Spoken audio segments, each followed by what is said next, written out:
Район сәнгать мәктәбенә Ямаха маркалы 1,780 000 сумлык яңа рояль кайтканчы, район сәнгать мәктәбенә йөрүче балалар 50 еллык тарихы булган менә шушындый рояльдә уйнадылар.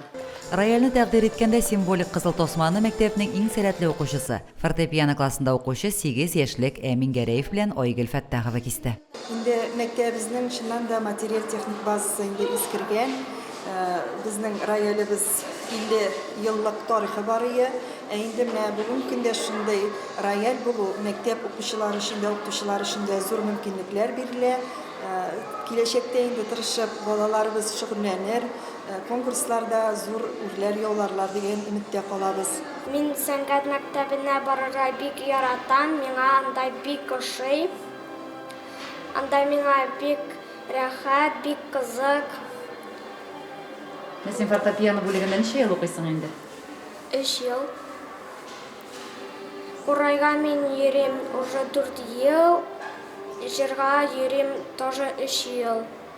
Безнең оныгыбыз Гәрәев Әмин музыка мәктәбендә инде 4нче елын шөгыльләнә. Бик яратып йөри. 5нче класстан алып килгән идек. Бик тырышып, бик яратып йөри.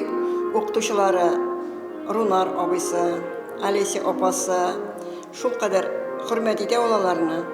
Мәктәпнең фортепиано бүлеге җитәкчесе Алеся Абдуллина кул астында 4нче елын шөгыльләнүче Әмин Зайчик әсәрен уйнап күрсәтте.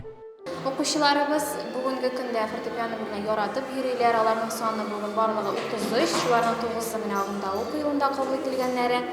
Без инде ышанабыз шушындый тудырылган мөмкинлекләр балаларыбызга шөгыльләнергә тагын да яңа мөмкинлекләр бирер, аларның теләкләрен арттырыр дип. Профориентлашу максатыннан әлеге чарага Мөслим гимназиясының 1нче сыйныф укучылары да чакырылган иде. Алар да бәйрәмне тамаша кылды. Районның балалар сәнгать мәктәбендә бүген 7 бүлектә 372 бала шөгыльләнә.